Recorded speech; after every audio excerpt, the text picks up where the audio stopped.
Next जो topic है आपका रेफरेंस एंड रिवीजन, चैप्टर 30।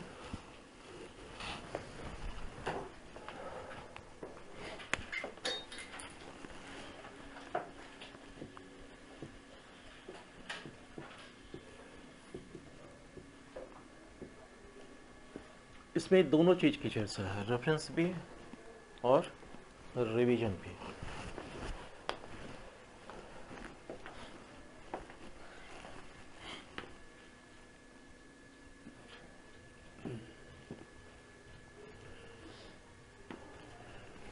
कहाँ ख़त्म किए थे हम लोग? अपील 394 में। देन स्टार्ट कहाँ से होगा? 395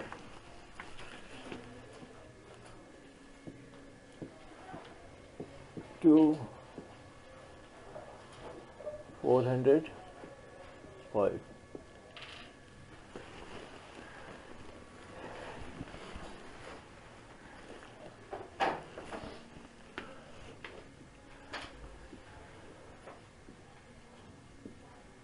रेफरेंस से रिलेटेड 395 एंड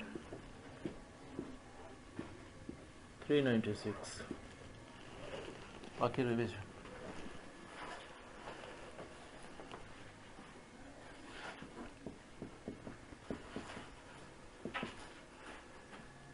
Three 97 to 405।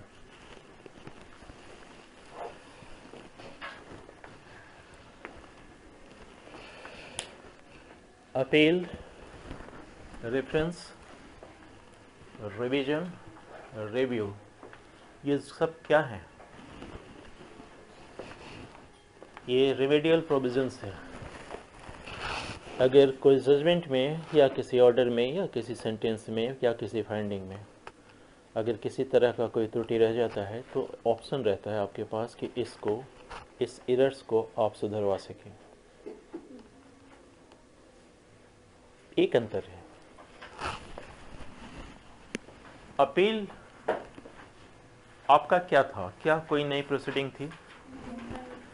वो कंटिन्यूएशन था, आपके ओरिजिनल प्रोसीडिंग का कंटिन्यूएशन। जबकि रेफरेंस एक प्रिकॉशनरी स्टेप है, ये ओरिजिनल प्रोसीडिंग का कंटिन्यूएशन में नहीं है।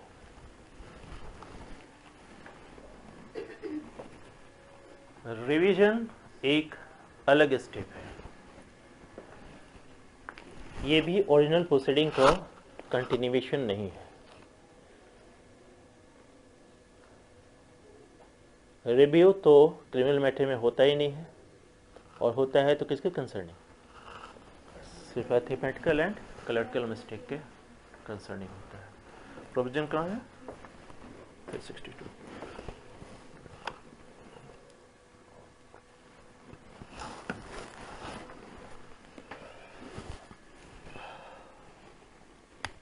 देखिए, हमने क्या कहा कि ये रेफरेंस है प्रिकॉशनरी स्टेप।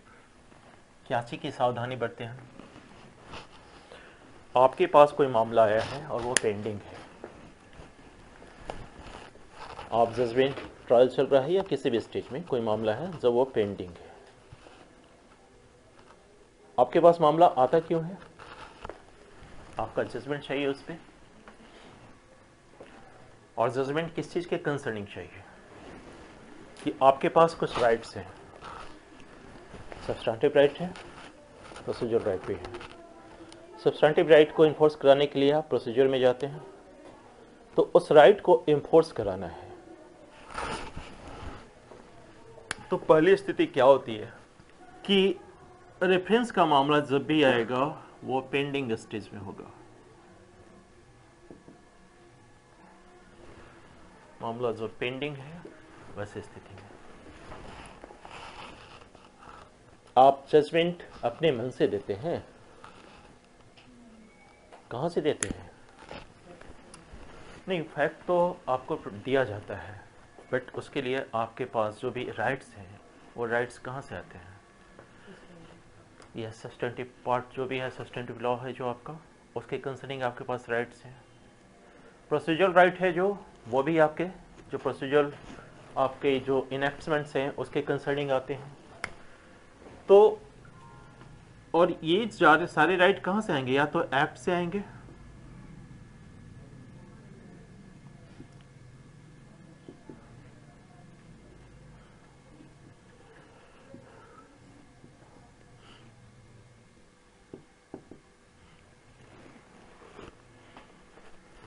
एक्ट होगा या कोई ऑर्डिनेंस होगा या रेगुलेशन होगा।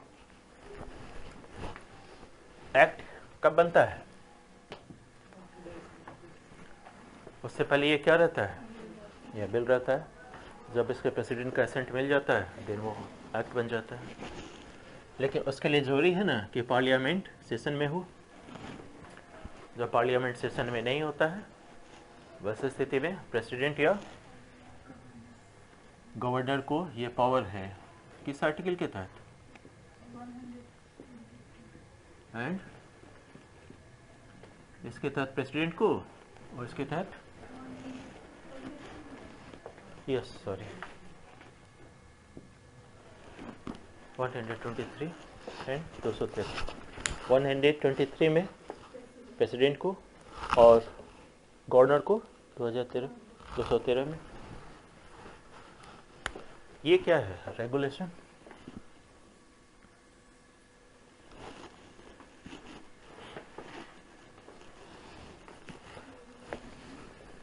यूनियन टेरिटरी जहां है एक्ट तो लागू होगा नहीं वो, तो प्रेसिडेंट को यह पावर हमने दे रखा है आर्टिकल 240 में।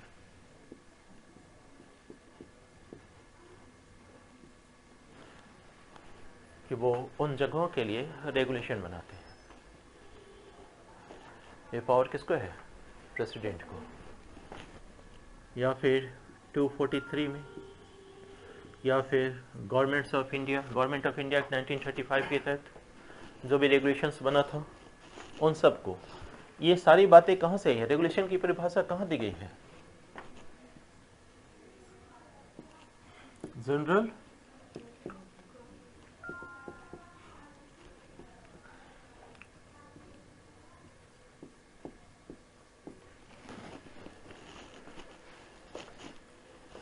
वहाँ रेगुलेशन की परिभाषा दी गई है कि रेगुलेशन किसको कहते हैं।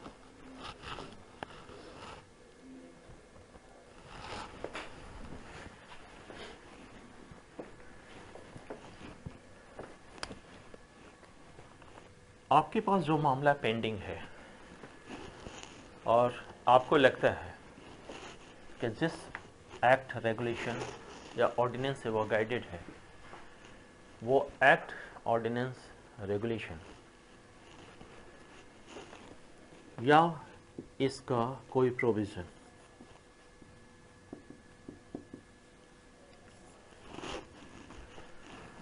ये कोई ज़रूरी नहीं कि पूरा का पूरा एक्ट, पूरा का ऑर्डिनेंस या पूरा रेगुलेशन ही इनवैलिड हो या इनफोर्सेबल हो। आपको लग रहा है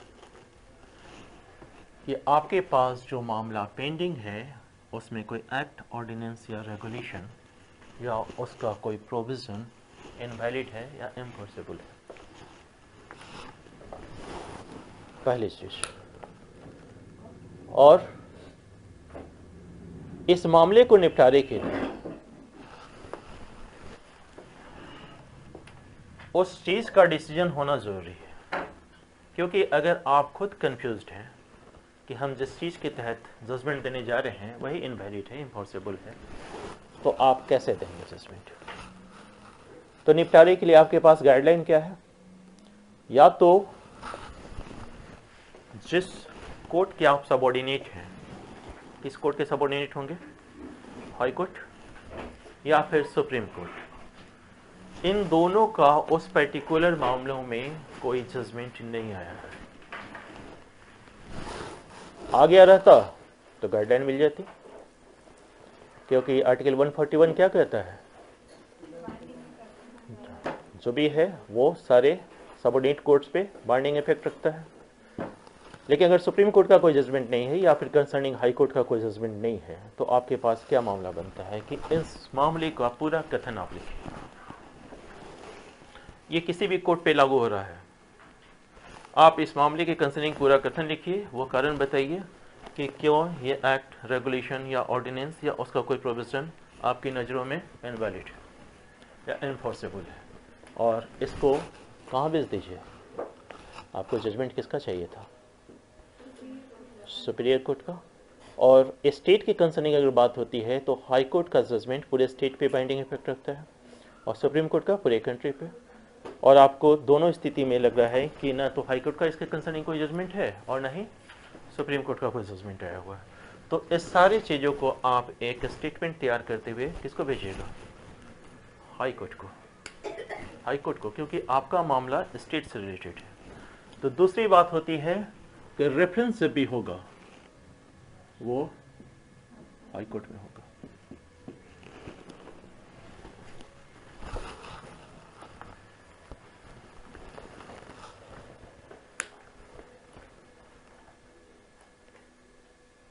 यहां तक क्लियर है?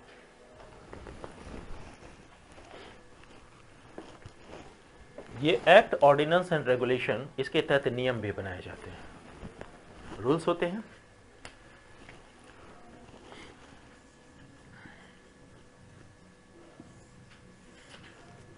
जिस वक्त हम लोग रेफरेंस देख रहे हैं 395 में, क्या वहां रूल्स की चर्चा है?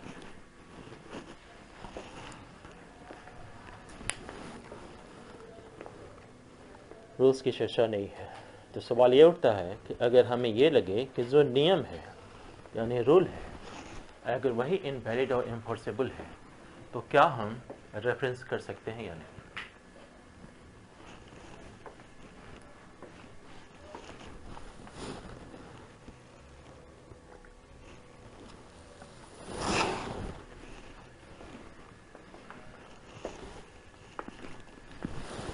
क्योंकि यहाँ जिसकी चर्चा है वहाँ सिर्फ 3 शब्द इस्तेमाल किए गए हैं, एक्ट, ऑर्डिनेंस, रेगुलेशन, या फिर कोई प्रोविजन जो इस एक्ट, रेगुलेशन या ऑर्डिनेंस से कंसर्निंग हो। रूल्स की चर्चा नहीं है। तो क्या रूल्स को रेफरेंस के तौर पे, अगर रूल्स ही लगता है कि इनवैलिड है या इनफोर्सेबल है, तो क्या इसको रेफरेंस के तौर पे हाई कोर्ट को भेजा जा सकता है?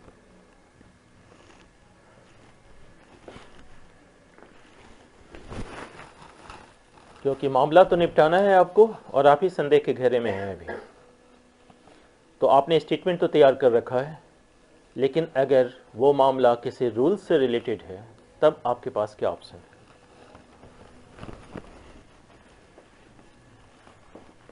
तो इसका मतलब ये होना चाहिए कि रूल या तो किसी एक्ट, ऑर्डिनेंस या रेगुलेशन का कोई पार्ट हो, या उसमें यह घोषणा हो कि इसके अंदर अगर कोई रूल बनेगा तो वो एक्ट, रेगुलेशन या ऑर्डिनेंस का पार्ट होगा। देन वैसी स्थिति में आप इंटाइटल्ड हैं, और अगर नहीं है तो अगर इस तरह का कोई डिक्लेरेशन नहीं है एक्ट, रेगुलेशन एंड ऑर्डिनेंस में, तब क्या करेंगे आप?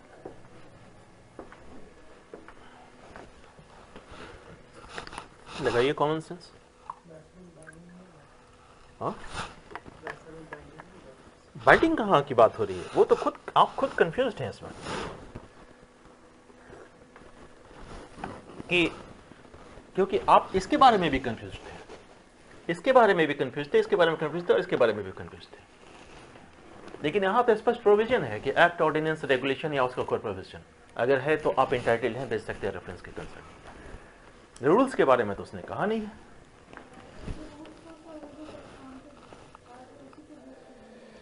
बेस पे बनने का मतलब ये थोड़ी होता है कि उसका पार्ट हो जाता है। रूल मेकिंग पावर का हमने मान लीजिए आपको राइट दे दिया कि आप रूल उससे बना सकते हैं, बट उसका पार्ट हो जाएगा कोई जरूरी थोड़ी है। इस पार्ट पे तो बहुत विवाद उठा है। प्रेम्बल पार्ट है कि नहीं, विवाद उठा था, लिखा तो उसी में था कॉन्स्टिट्यूशन का।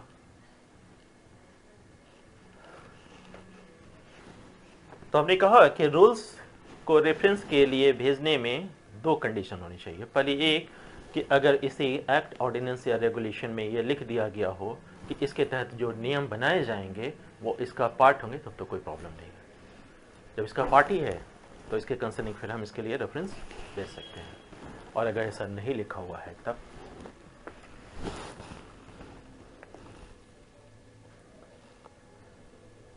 तब क्या ये क्वेश्चन ऑफ लॉ होगा कि नहीं?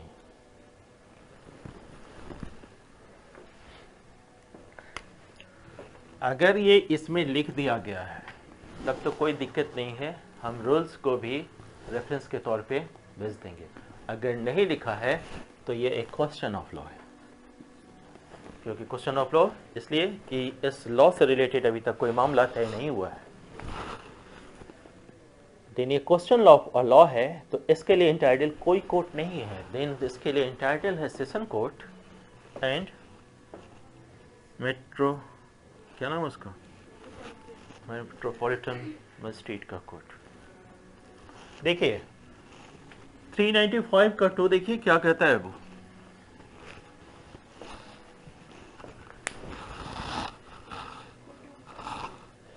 Court of session and metropolitan magistrate का कोर्ट अपने समक्ष लंबित किसी भी मामले में जिसमें कोई विधि का प्रश्न उत्पन्न होता है जो इसमें नहीं आता है। इसमें नहीं आने का क्या मतलब है, मतलब एक्ट नहीं हो, ऑर्डिनेंस नहीं हो, कुछ नहीं है, रूल्स हो सकता है, फिर बायलॉज हो सकता है, आपका क्या कहते हैं नोटिफिकेशन हो सकता है, वो कुछ भी हो सकता है जो लॉ का फोर्स रखता हो।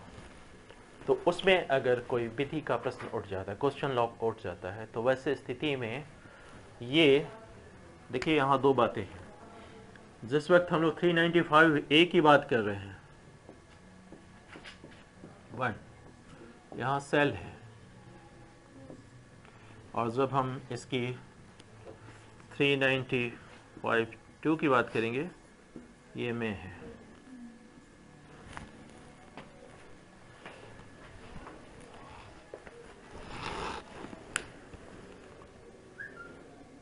इसका क्या मतलब हुआ कि अगर कोई भी कोर्ट है और उसके सामने कोई भी मामला पेंडिंग है और उसमें एक्ट, ऑर्डिनेंस, रेगुलेशन या उसके किसी प्रोविजन के कंसर्निंग कोई संशय है, तो वैसी स्थिति में मैंडेटरी उसको हाई कोर्ट को भेजना है रेफरेंस, वहाँ उसके पास ऑप्शन नहीं है।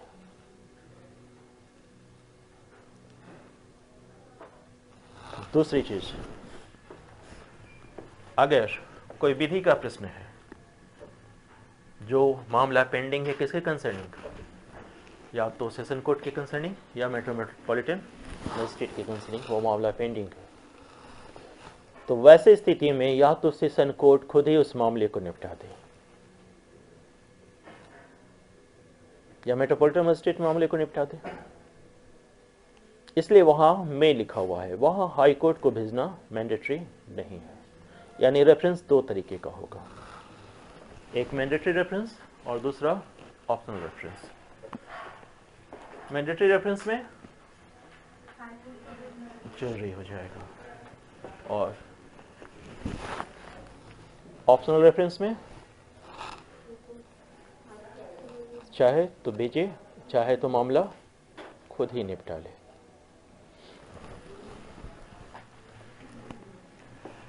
इस बीच जब ये खेल चल रहा है रेफरेंस को भेजने और उससे निर्णय प्राप्त करने का, उस व्यक्ति का क्या होगा जो या तो उस मामले में एक्यूज्ड है, तो या तो हम उसको जेल में भेज देंगे या उसको बेल दे देंगे, यही चीज़ें होंगी, क्योंकि इसमें तो समय लगेगा, इसमें उसका क्या कसूर है।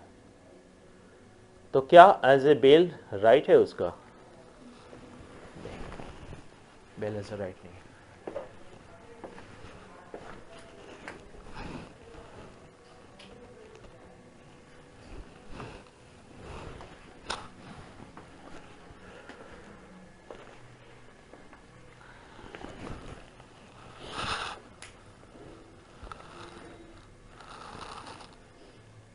आर्टिकल 226 के तहत क्या किसी मामले के मतलब किसी लॉ के या इनेक्टमेंट के वैलिडिटी को चैलेंज किया जा सकता है?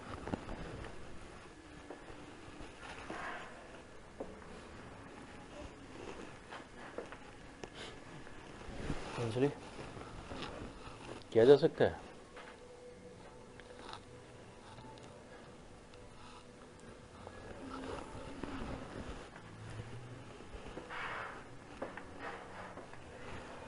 देखिए वहाँ चैलेंज किया जा सकता है क्योंकि 32 और 226 में फ़र्क है।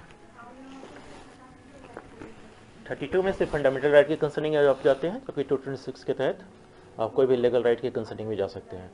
हाँ, तो वहाँ चैलेंज किया जा सकता है। बट अगर ये मामला आता है यहाँ, तो वैसी स्थिति में फर्स्ट आपको ये स्टेप लेना पड़ेगा, वरना हाई कोर्ट इंटरटेन नहीं करेगा, क्योंकि आपको रेफरेंस के तौर पे पहले इसको भेजना चाहिए था।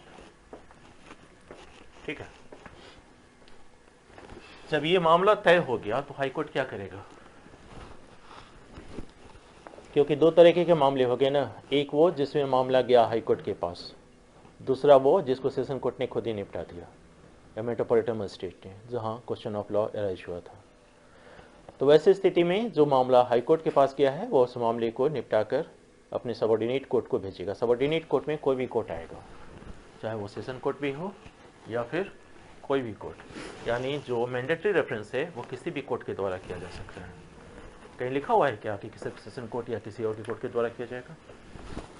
क्या लिखा हुआ है वहाँ, पढ़िए उसको। एनी कोर्ट लिखा हुआ है ना?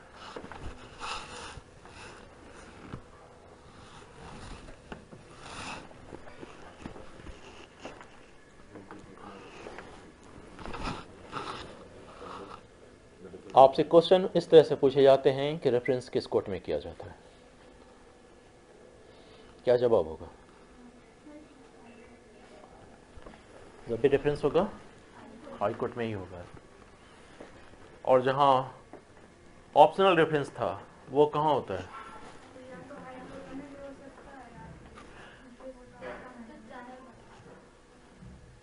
ऑप्शनल रेफरेंस में जब रेफरेंस किया जाएगा तो कहाँ किया जाएगा? यही गलत बोल रहे हैं ना। ऑप्शनल रेफरेंस का मतलब है कि आपके पास ऑप्शन है कि आप रेफरेंस करें या ना करें, लेकिन रेफरेंस करेंगे तो हर वक्त हाई कोर्ट ही करेंगे। मैटर को निपटा सकता है, समझ रहे हैं? लेकिन रेफरेंस अगर आपने किया तो हाई कोर्ट को ही करना है।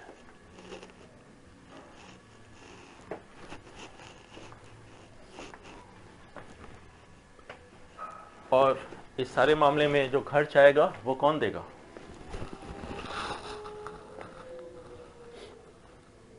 इसमें खर्च आएगा, किस चीज का खर्च आएगा?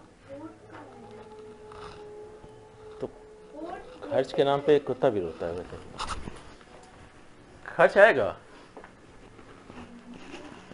नहीं आएगा खर्च? तो भेजना पड़ेगा, तो आएगा ही। तो कौन देगा?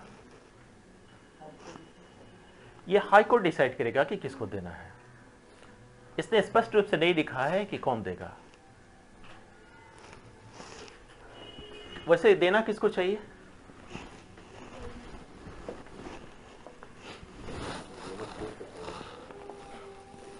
देना किसको चाहिए? अच्छा, बेचारा इतना दिमाग लगा के बताया कि देखिए ये इनवैलिड है, और फिर कहेगा कि नहीं आप खर्चा दो, बहुत तेज बने थे तो। और दूसरी चीज देखिए, कोई भी कोर्ट यानी कि सबऑर्डिनेट कोर्ट भी इस चीज को पॉइंट आउट कर रहा है कि जो भी एक्ट एग्रोडक्शन या ऑर्डिनेंस है वो इनवैलिड है, इनफोर्सेबल है। और उसके रीजन क्या है उसके पास? क्योंकि मामला बिल्कुल नए तरीके से आया है। दूसरी चीज, अगर हाई कोर्ट का जजमेंट आ गया रहता तो कोई दिक्कत नहीं थी। तो अब के बाद तो हाई कोर्ट का जजमेंट आ जाएगा ना। तो जब हाई कोर्ट का जजमेंट आ जाएगा तो फिर बाकी जितने भी सबऑर्डिनेट कोर्ट हैं उनके लिए वो फिर गाइडलाइन हो जाएगी। यहां तक समझ गए? रेफरेंस पे इतना ही है। तो रेफरेंस पे आपको 5 नंबर का शॉर्ट नोट्स पूछता है कभी कभी।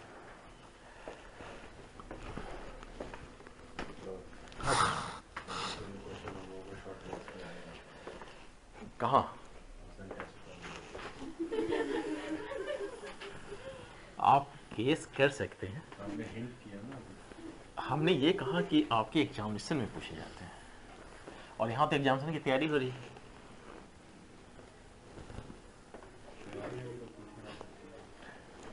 देखिए, दुनिया में सबसे आसान काम क्या होता है?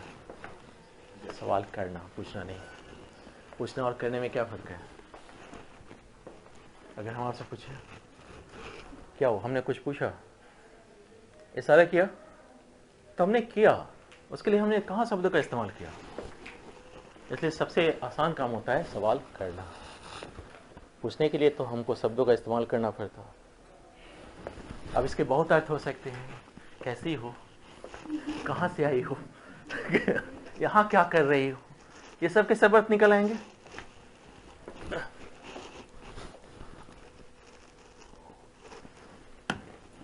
Next, revision.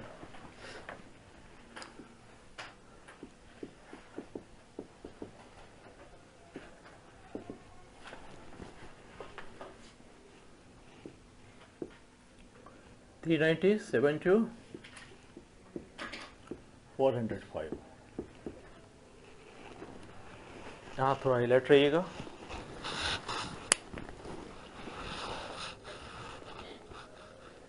पहली बात ये कि रिवीजन भी ओरिजिनल प्रोसीडिंग का एक्सटेंशन नहीं है।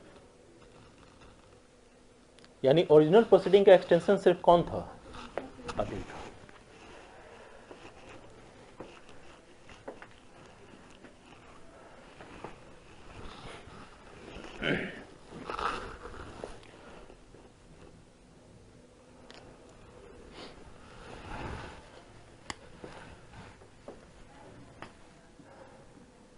रिवीजन की पावर किस कोर्ट के पास है? पहला सवाल।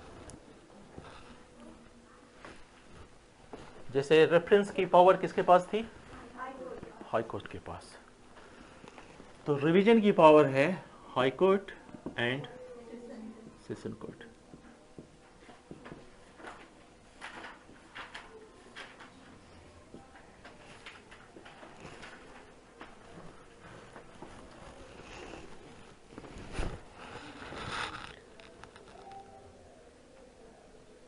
ये दोनों का पावर, चूंकि हायरार्की में ऊपर कौन है? हाई कोर्ट, और से नीचे session court. But revisional power में ये दोनों इक्विवेलेंट है। जिस वक्त हम 397 देखेंगे, उसके बाद 401 देखेंगे, वहां हम इस चीज को देखेंगे कि दोनों का जो भी रिविजनल पावर की शक्तियां हैं वो दोनों के पास इक्विवेलेंट है, एक समान है। तो सवाल ये उठता है कि जिस वक्त आप रिविजनल पिटीशन डालेंगे, किस कोर्ट में डालेंगे?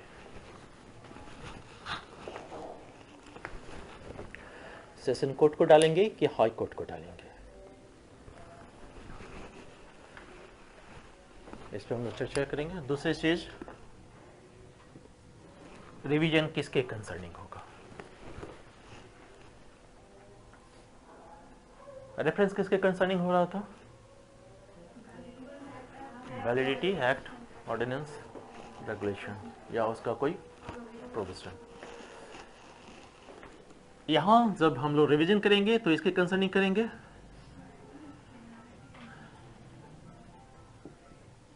सेंटेंस,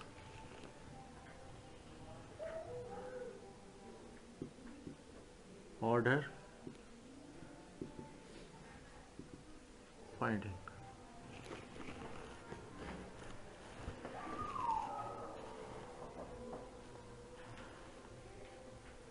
किसी भी मामले में कोई सेंटेंस पारित हुआ होगा, कोई ऑर्डर हुआ होगा, कोई फाइंडिंग हुआ होगा।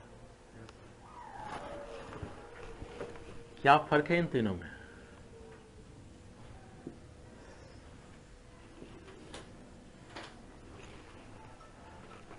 यहां हमने कहीं लिखा है जजमेंट,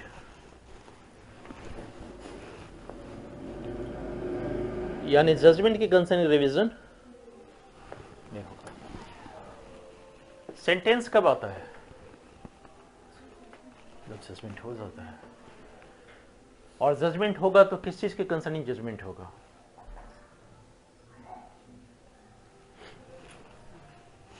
या तो ये कॉन्विक्ट होगा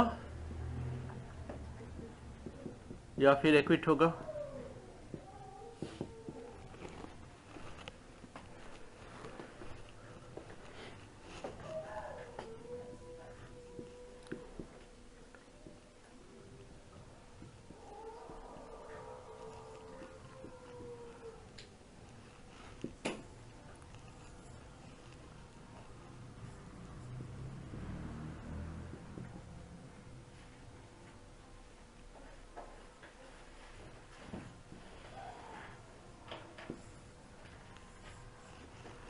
एक ऑर्डर यहां है, एक ऑर्डर ये है और ये ऑर्डर है। तीनों में क्या अंतर है?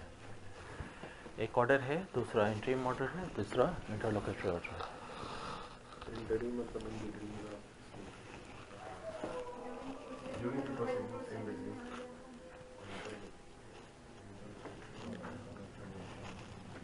देखिए पहले इस चीज़ को समझ लीजिए, ये सेंटेंस है, ऑर्डर है, फाइंडिंग है। इसके हम वैलिडिटी को यानी वैधता को, दूसरा इसकी शुद्धता को, करेक्टनेस को, और इसके औचित्य यानी औचित्य को, प्रायोरिटी को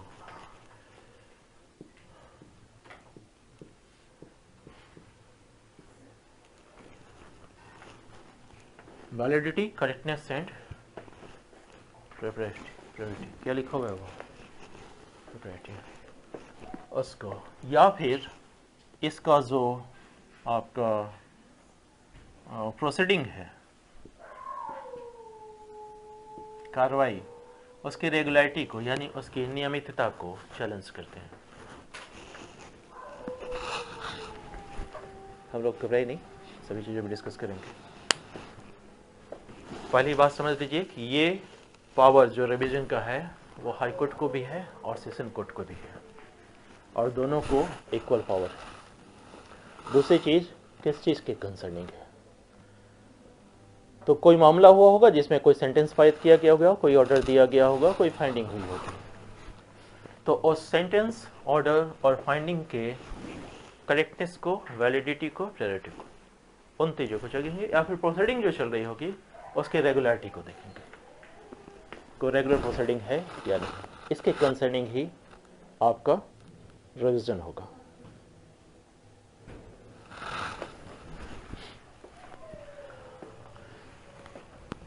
सेंटेंस कब आएगा? जिस वक्त जजमेंट आ जाएगा। जजमेंट के बाद सेंटेंस आता है। सेंटेंस में दो बातें होंगी, या तो वो कॉन्विक्ट होगा या एक्विट होगा। जजमेंट में दो बातें होंगी ना, कि सेंटेंस में दो बातें होंगी? जजमेंट में होगा। जजमेंट में दो बातें होंगी, और सेंटेंस होगा यानी कि जब भी सजा तय हो गई तो वो यानी वो कॉन्विक्ट हुआ है।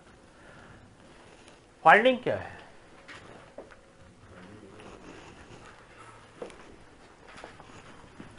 क्योंकि देखिए इन तीनों चीज़ों का हमको क्या देखना है, इसकी वैलिडिटी देखनी है, इसका करेक्टनेस देखना है, और इसकी अनुचित है या उचित है ये देखना है, ये प्रॉपर है कि नहीं, इस चीज़ को देखना है। फाइंडिंग बेसिकली फैक्ट्स का, और ये सब के सब किस चीज़ के संदर्भ में देखना है? या तो सेंटेंस हुआ हो, कोई ऑर्डर हुआ हो, या फाइंडिंग हुई हो। सेंटेंस में तो कोई दिक्कत नहीं है क्योंकि जजमेंट के बाद सेंटेंस आएगा। ऑर्डर का क्या मतलब है? क्योंकि हमने ऑर्डर के कंसर्निंग दो चीज़ें की, एक तो इंटरलोकेटरी ऑर्डर, दूसरा इंटरिम ऑर्डर।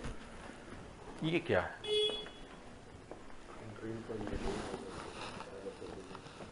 ये इंटरिम ऑर्डर और इंटरलोकेटरी ऑर्डर दोनों एक ही चीज़ है। क्योंकि जिस वक्त 397 का सब सेक्शन 2 देखेंगे, वहाँ लिखा हुआ है कि किसी भी जांच, विचारण या किसी अन्य कार्रवाई में किसी इंटरिम ऑर्डर के अगेंस्ट में कोई रिवीजन नहीं होगा, या इंटरलोकेटरी ऑर्डर के कंसर्निंग कोई भी रिवीजन नहीं होगा। तो हमें जानना जरूरी है कि इंटरिम ऑर्डर क्या है या इंटरलोकेटरी ऑर्डर क्या है, क्योंकि ऑर्डर के अगेंस्ट में तो हो रहा है, बट इंटरिम और इंटरलोकेटरी ऑर्डर के कंसर्निंग कोई रिवीजन नहीं होगा।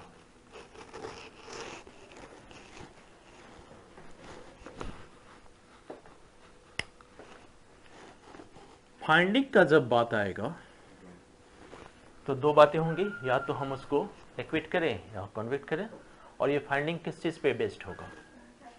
फैक्ट्स पे। और फैक्ट किस चीज़ पे बेस्ड होंगे? एविडेंस पे। एविडेंस भी एक फैक्ट है। एविडेंस में फैक्ट की परिभाषा क्या दी गई है? दी गई है कि नहीं दी गई है? क्या दी गई है? वस्तुओं की अवस्था या वस्तुओं का संबंध जो कोई ऐसी अवस्था जिसका भान किसी व्यक्ति को, यानी psychological fact and material fact, इन दोनों चीज़ों की चर्चा है, वो फैक्ट है।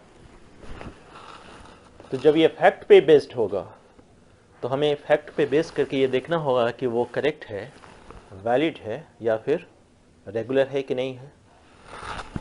वैलिडिटी से तो समझ में आता है कि वैलिड कब होगा, जब किसी एक्ट के अकॉर्डिंगली दिया हुआ हो, और अगर किसी एक्ट के अकॉर्डिंगली नहीं दिया है तो इनवैलिड है।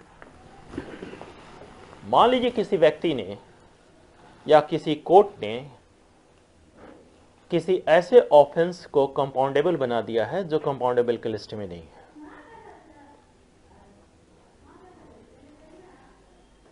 उसकी फाइंडिंग किस चीज पे है, कोई फैक्ट पे। बट ये क्या आपके पास है, जो देखिए 320 का सब सेक्शन 9 क्या कहता है, section 320 sub section 9, No offense shall be compounded except as provided by this section. इसका मतलब क्या हुआ कि इस सेक्शन में यानी 320 में जो ऑफेंसेस की लिस्ट दी गई है सिर्फ वही कंपाउंडेबल बनाए जा सकते हैं, और इस लिस्ट से हटकर उसने किसी ऑफेंस को कंपाउंडेबल बनाया है। ये इस प्रोसीजर में जो प्रोविजन है उसका वायलेशन है। तो क्या ये वैलिड है, इनवैलिड है।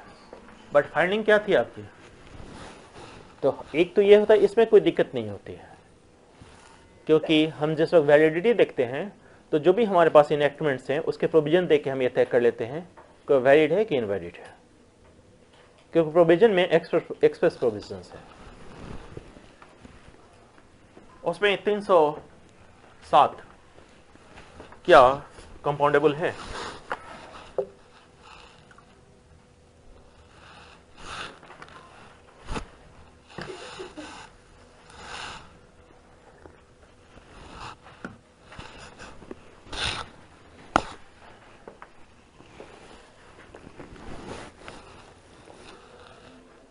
सारी लिस्ट देख जाइए, 307 नहीं दिखेगा आपको। 307 क्या है, अटेम्प्ट टू मर्डर। जब अटेम्प्ट टू मर्डर को कंपाउंडेबल तो बनाया नहीं गया है, और अगर किसी कोर्ट ने उसको कंपाउंडेबल बना दिया है तो वैसे स्थिति में आपके पास क्या रेट बनता है, क्या आप रिवीजन में जाएंगे, क्योंकि उसने क्या किया, अपनी फाइंडिंग में उसको कंपाउंडेबल बनाया। तो ये वैलिडिटी के कंसर्न में हमें कोई प्रॉब्लम नहीं आती है, क्योंकि वहाँ एक्ट के प्रोविजंस को देख के हम इस चीज़ को समझ सकते हैं कि वो अगर प्रोविजन के अगेंस्ट में है तो इनवैलिड है, प्रोविजन के अकॉर्डेंस में है तो वो वैलिड है। रह गई बात करेक्टनेस एंड प्रॉपर्टी की, यानी शुद्धता और इसकी अनुचितता का। तो ये डिपेंड करता है सिर्फ दो बातों पे, कि जो भी फाइंडिंग है आपकी, अगर जो आपने एविडेंस दिया है उसके अनुरूप है तो करेक्ट है, और अगर उसके अगेंस्ट में नहीं है। देखिए दो बातें हो सकती है, कई बार होता यह है कि एविडेंस के कंसर्निंग दो अर्थ निकलते हैं। एक अर्थ आपके फेवर में भी जा सकता है, एक अगेंस्ट में भी जा सकता है।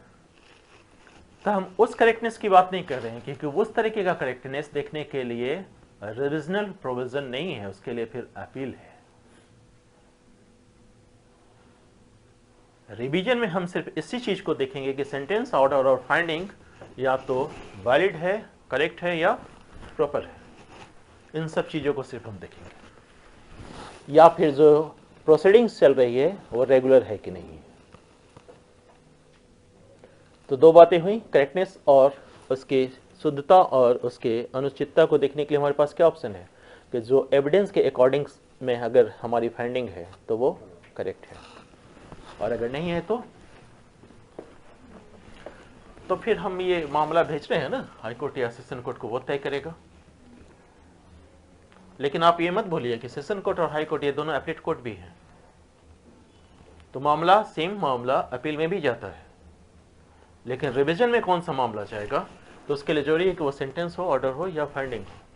लेकिन तब यह है कि इंटरलोकेटरी ऑर्डर या इंट्रीम ऑर्डर नहीं होना चाहिए। कैसे तय करेंगे कि कौन सा ऑर्डर इंटरलोकेटरी ऑर्डर है या इंट्रीम ऑर्डर है? तो सब के सब ऑर्डर इंट्रीम ऑर्डर है।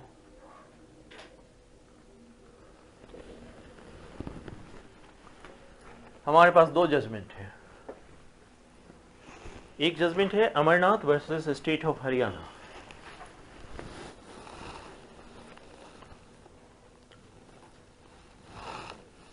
– 1977 सुप्रीम कोर्ट।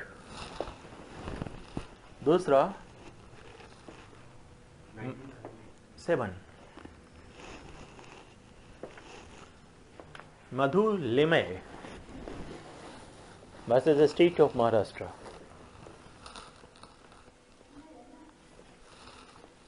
मधु लिमय 1978 सुप्रीम कोर्ट। दोनों सुप्रीम कोर्ट का जजमेंट है।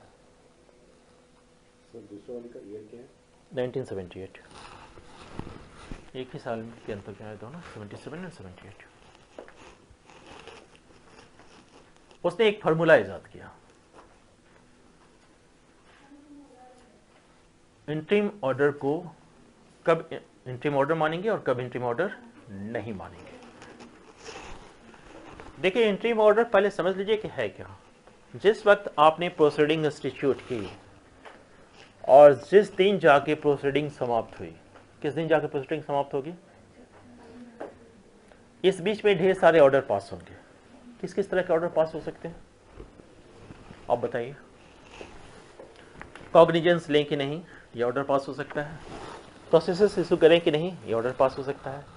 मामले को एडजर्न कर दें, ये ऑर्डर पास हो सकता है। समन करके किसी को बुलाएं, ये ऑर्डर पास हो सकता है। ये सब के सब ऑर्डर पास हो रहे हैं। इसमें से ये कब हो रहा है, ये तो ड्यूरिंग प्रोसीडिंग हो रही है। ये सारे के सारे क्या है, इंट्रीम ऑर्डर है, इंटरलोकेटरी ऑर्डर है। और इसने इसके सबसेक्शन 2 में क्या लिख रखा है इसने 397 के, उस पर नहीं लागू होगा। यानी इस तरह का कौन सा ऑर्डर फिर हम तय करेंगे कि इंट्रीम ऑर्डर है, इंटरलोकेटरी ऑर्डर है और इंटरलोकेटरी ऑर्डर नहीं है। उसके लिए इसने एक फार्मूला बताया। उसने ये कहा सुप्रीम कोर्ट ने कि अगर कोई ऑर्डर इस तरीके का है जो अगर पारित नहीं किया जाता तो मामला समाप्त हो जाता, तो वह इंट्रीम ऑर्डर नहीं है।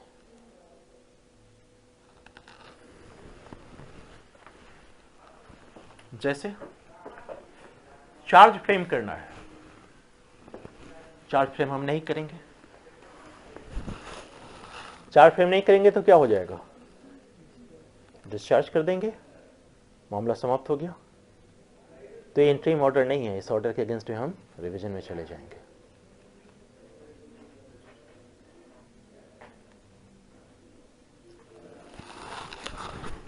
प्रोसेसेस इशू करना है, प्रोसेसेस इशू नहीं करेंगे तो क्या करेंगे, या कमिट करना है।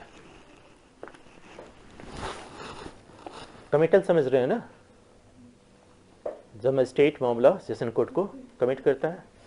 अब हम कमिट नहीं करेंगे तो क्या होगा, सेशन कोर्ट को मामला नहीं जाएगा, मामला मजिस्ट्रेट के पास ही रहेगा।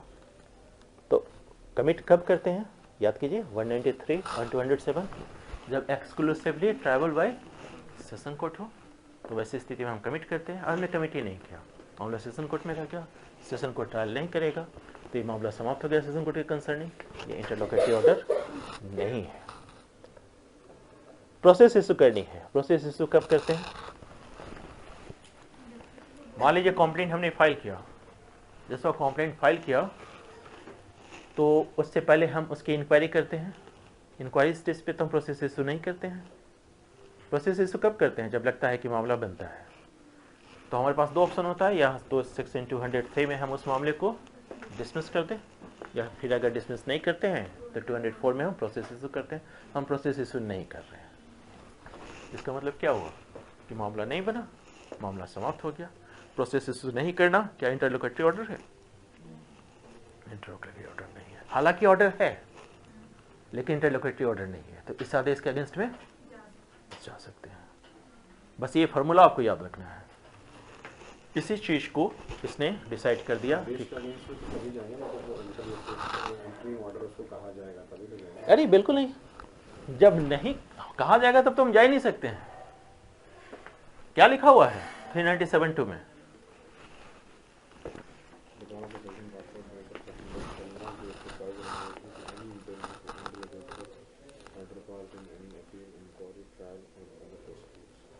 इंटरलोकेटरी ऑर्डर के लिए हम रिवीजन में नहीं जाएंगे, यह लिखा हुआ है।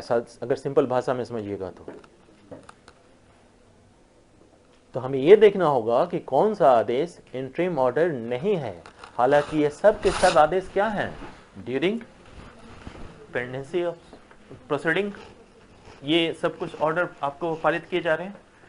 तो इसीलिए उसने मधुले में और अमरनाथ वाले मामले में इसने एक फार्मूला दिया आपको और ये कहा कि अगर इस तरह का कोई आदेश है जिससे मामला समाप्त हो जाता है तो उस आदेश को इंटरिम ऑर्डर नहीं मानेंगे और उसके अगेंस्ट में हम चले जाएंगे। क्लियर है?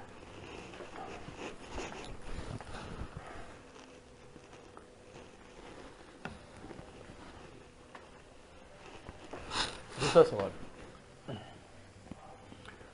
जब ये दोनों को एक वैलेंट पावर है, सेशन कोर्ट और हाई कोर्ट को, तो किस कोर्ट में रिवीजन पिटीशन डालें?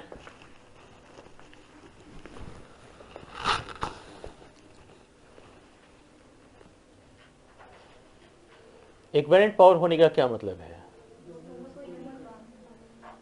दोनों के एक जैसा पावर है, हालांकि हायरार्की में सेशन कोर्ट नीचे है।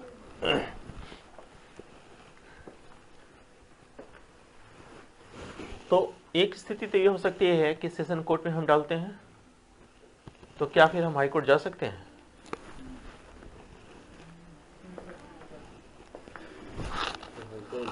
क्यों जाएंगे? अगर डाल देंगे तो अगर कोई पावर नहीं जाएंगे। 397(3) क्या कहता है आपको?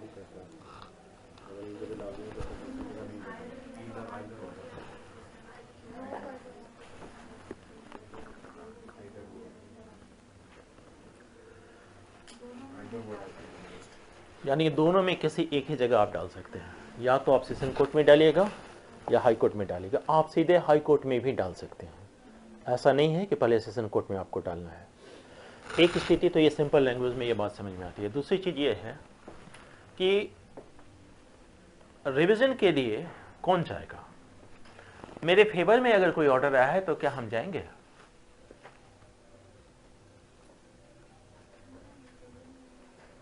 हम क्यों जाएंगे? हमको दौरा थोड़ी पड़ा है जेनेटिक का, हम नहीं जाएंगे। लेकिन मेरे फेवर में आदेश आया है तो मेरे ओपोनेंट के अगेंस्ट में आया है, वो तो जाएगा। जब वो जाएगा तो वैसी स्थिति में हम ओपोनेंट हैं। तो मान लीजिए वो सेशन कोर्ट में गया है, तो वो सेशन कोर्ट में गया है तो वो हाई कोर्ट में नहीं जा सकता है। लेकिन सेशन कोर्ट तो हम भी फेस कर रहे हैं उसकी वजह से, लेकिन तब हम हाई कोर्ट जा सकते हैं। वो सेशन कोर्ट में गया, हम हाई कोर्ट जा सकते हैं। हाँ, हम हाई कोर्ट जा सकते हैं क्योंकि हमने तो फाइल नहीं किया था रिवीजन पिटीशन, और सिंपल ये है कि जो फाइल करेगा उसके पास ऑप्शन है, वो कहीं एक ही जगह जा सकता है। ठीक है?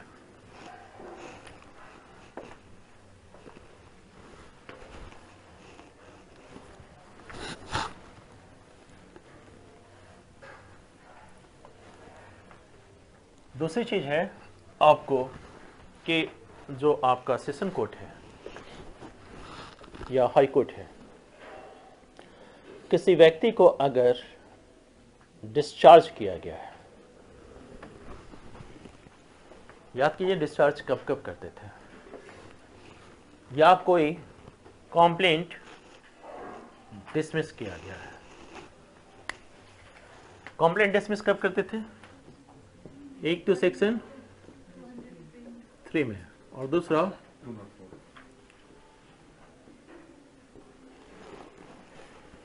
सेक्शन 4 में। पहले की स्थिति क्या थी? इसमें कब डिसमिस करते थे? जब वो मामला कब नहीं बनता था, हमने सबका एविडेंस ले लिया सबकी इंक्वायरी कर ली, या 202 के तहत भी हमने मामला देखा, उसके बावजूद मामला नहीं बन रहा है तो हम ये डिसमिस कर देते थे।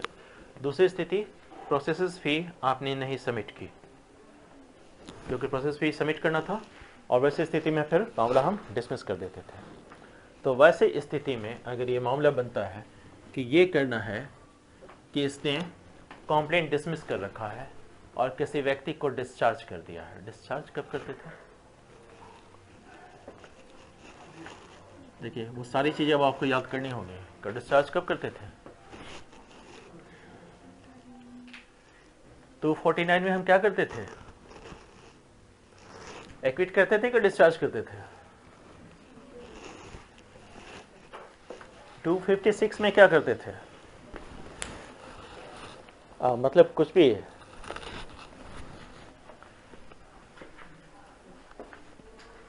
टू 249 क्या था? कॉम्प्लेनेंट एब्सेंट है, और मामला कौन सा था?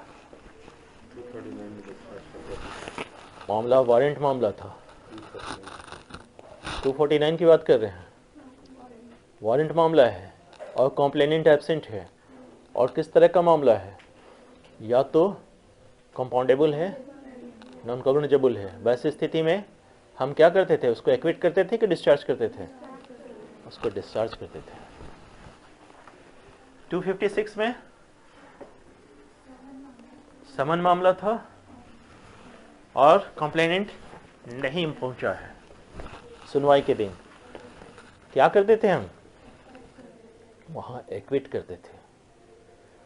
258 में जब मामला कंप्लेंट मामला नहीं है, यानी कंप्लेंट मामला नहीं है, तो या तो पुलिस रिपोर्ट पे है या फिर मजिस्ट्रेट के अपने इंफॉर्मेशन पे है, और हम चाहते हैं कि मामला आगे बढ़ाने जैसा कुछ नहीं है और हमने जो मेन एविडेंस है वो ले रखा, तो एक्विट करते थे। और जब मेन एविडेंस नहीं होता था तो देन वो डिस्चार्ज हो जाता था, देन वो डिस्चार्ज कर देते थे। जब इस तरह का मामला आया है, यानी डिस्चार्ज का जब हमने आदेश दिया है या इस कंप्लेंट को खारिज किया है, तो ये भी एक तरह का आदेश है। इस आदेश के कंसर्निंग आप रिवीजन फाइल करेंगे तो या तो हाई कोर्ट या सेशन कोर्ट खुद इसकी जांच नहीं करेगा। यह मामला किस स्तर पे खत्म हुआ है? सेशन कोर्ट पहुंचा है क्या? वहां तो पहुंचा नहीं है। तो हम सेशन वो क्या कहते हैं, चीफ जुडिशियल मजिस्ट्रेट को कहेंगे कि इस मामले की जांच करो कि क्यों इस व्यक्ति को डिस्चार्ज किया गया या क्यों कंप्लेंट डिसमिस किया गया। 398 पढ़िए।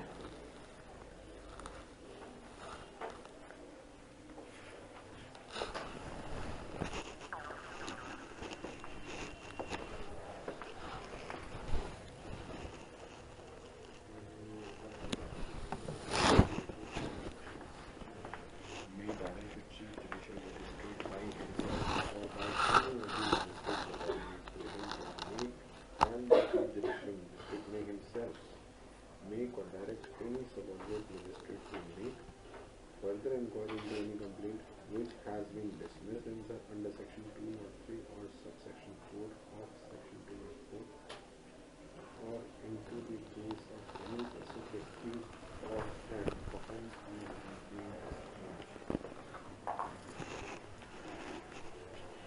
किस चीज की इंक्वायरी करने के लिए कर रहा है? नहीं, इसमें हुआ क्या है?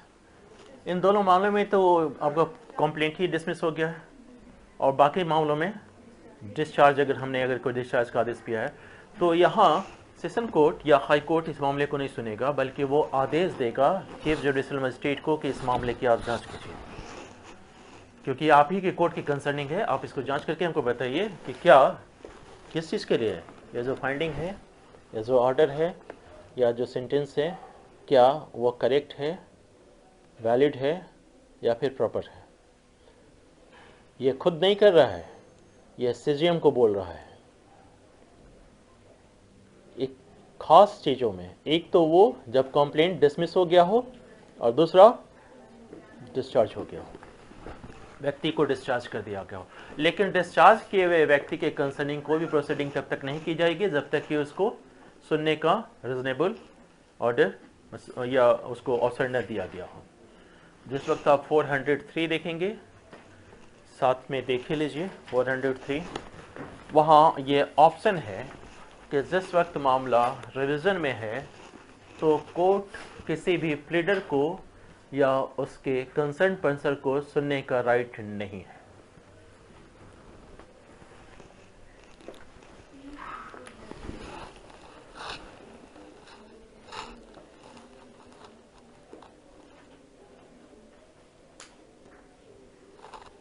पहली बात आप समझ लीजिए कि रिवीजन का जो पावर है वो अपील के पावर से लिमिटेड है,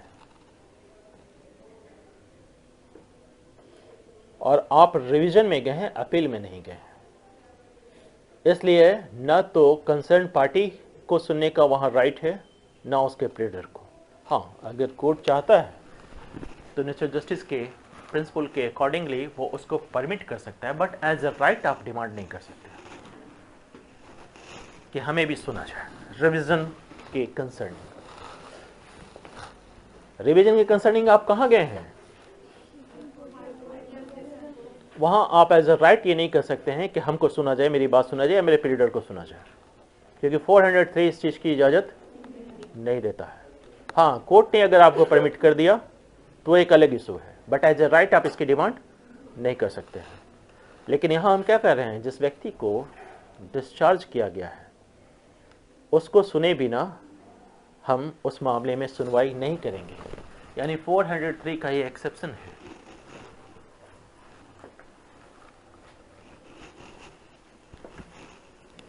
यानी कि जब डिस्चार्ज वाले मामले होंगे तो एक्यूज्ड को या उसके प्लीडर को सुना जाएगा, फिर उसके सुने बगैर कोई कार्रवाई नहीं की जाएगी, क्योंकि एक बार वो डिस्चार्ज हो चुका है, आप उसके करेक्टनेस को, उसके वैलिडिटी को चेक कर रहे हैं और बाद में आपने फिर से उस पर चार्ज कर दिया, तो ऐसी स्थिति में वो फिर एक ट्रायल को फेस करना पड़ेगा उसको। इसलिए पहले उसको सुन लीजिए, एक बार उसको रीजनेबल अपॉर्चुनिटी दीजिए, ठीक है। क्योंकि क्या इस स्टेज पर वो सुनने के काबिल था, उसको हम सुन रहे थे क्या? उसको तो सुन ही नहीं रहे थे। उसको कब सुन रहे थे? जब प्रोसेस इशू हो जा रहा था तब सुन रहे थे। प्रोसेस इशू तो हुआ नहीं है, 200 के बाद हमने सीधे किसका इंक्वायरी की, कंप्लेनेंट की या उसके साक्षियों की?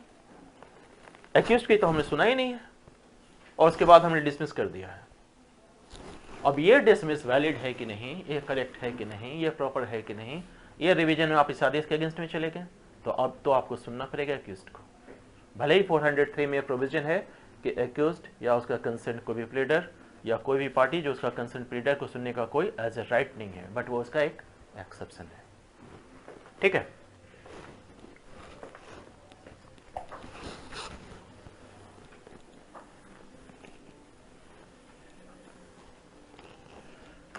थ्री 399 में जो पावर है सेशन कोर्ट की, उसको हम लोग 401 के साथ देखेंगे, क्योंकि इक्विवेलेंट पावर है हाई कोर्ट की और सेशन कोर्ट की, दोनों की।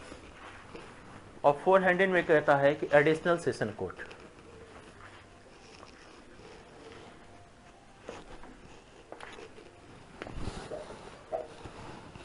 यहां दो चीज पहले समझ लीजिए।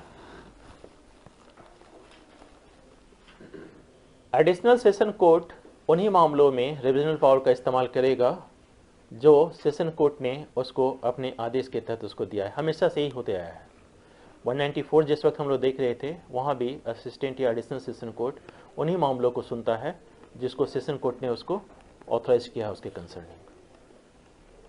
उनको पावर नहीं है कि, बट क्या एडिशनल सेशन कोर्ट या सेशन कोर्ट या फिर assistant session court session court से अलग हैं?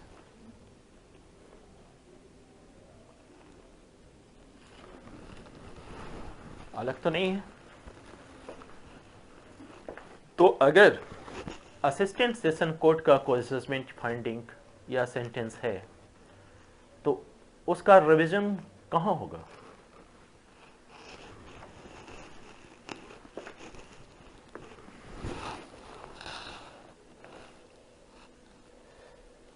इंटरव्यू का क्वेश्चन है, बताइए।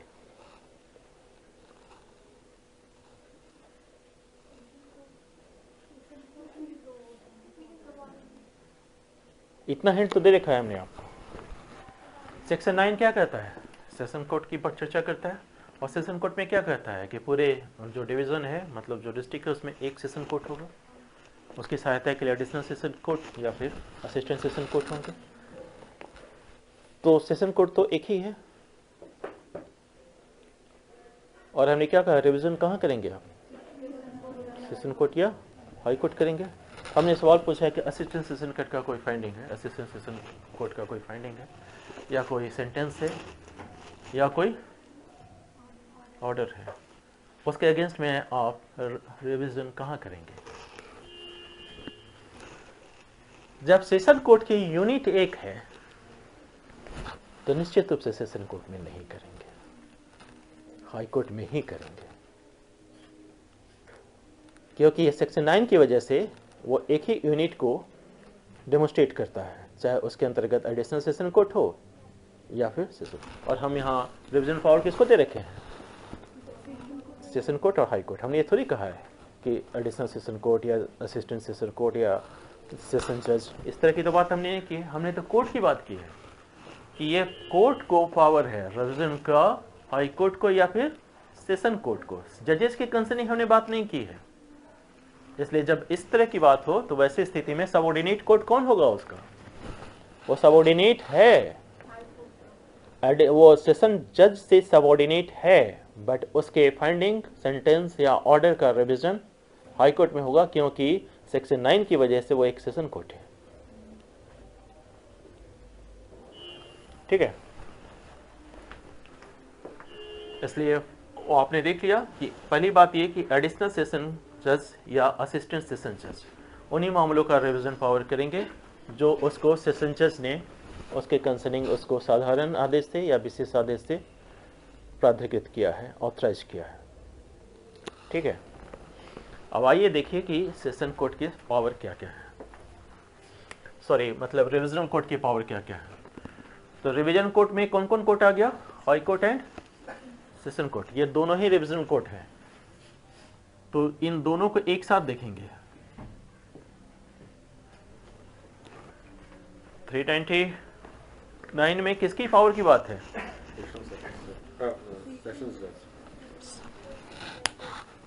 और 401 में हाई कोर्ट की। और अगर आपको अपील की क्लास याद है तो ये सब पावर का इस्तेमाल करेगा जो अपीलेट कोर्ट करता था। 386 क्या था? Power of appellate court. 389, 390, 391, 307, 392, ये सब के सब हम लोग अपील में देख चुके हैं, इसको छोड़ के।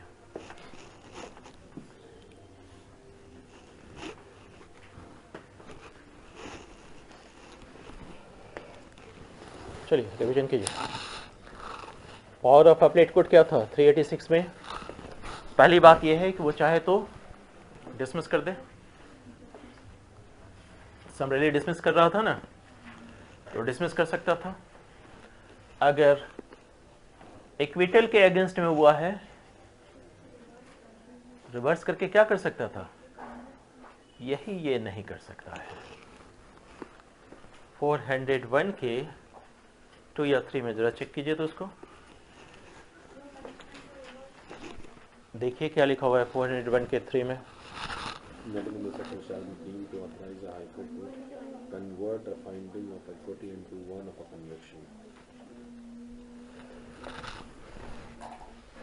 बात समझ में आ रही है? एक्सरसाइज तो ये कर रहा है 386 का, बट विथ एक्सेप्शन।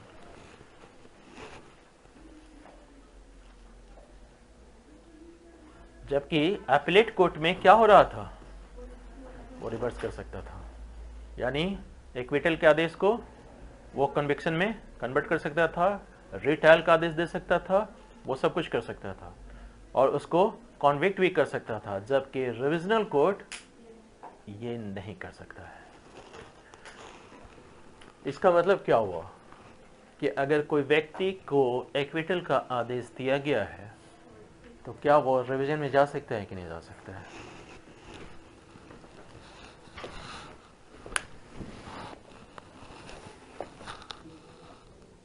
नहीं जा सकता। क्यों नहीं जा सकता है? क्योंकि तो जजमेंट थोड़ी लिखा हुआ है। फाइंडिंग के आधार पे ही तो होता है एक्विटल। और वो हमने तो सेंटेंस कहा ना, फाइंडिंग जब आप पूरे आपके पास जो भी फैक्ट्स हैं, जो भी एविडेंस है, उसके फाइंडिंग के आधार पे ही तो आप पहुंचते हैं इस कंक्लूजन पे कि उसको एक्विट किया जाए या कॉन्विक्ट किया जाए। तो फाइंडिंग तो ऑलरेडी मौजूद है ना।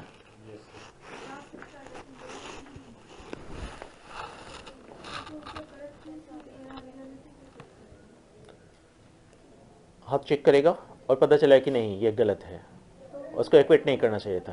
नहीं तो फिर रीट्रायल के लिए ऑर्डर करेगा। यस, वो करेगा, जाने के लिए जा सकता है, बिल्कुल। इसमें आप कॉन्सेप्ट रहिए, क्योंकि वो एक फाइंडिंग है और उस फाइंडिंग के अगेंस्ट में वो जा सकता है रिविजन में। बट रिविजनल कोर्ट को सिर्फ इतना ही पावर नहीं है कि वे एक्विटल के आदेश को कन्विक्शन में कन्वर्ट कर सके, बट वो एक्विटल के आदेश की करेक्टनेस, वैलिडिटी और प्रॉपर्टी की तो चेक कर ही सकता है। और जब इस कंक्लूजन में पहुंचता है कि एक्विटल का आदेश गलत है, तो वैसी स्थिति में इसको रिमांड पे वापस भेज देगा। रिमांड पे वापस कहाँ भेजेगा? जिस कोर्ट ने भी उसको एक्विट किया है।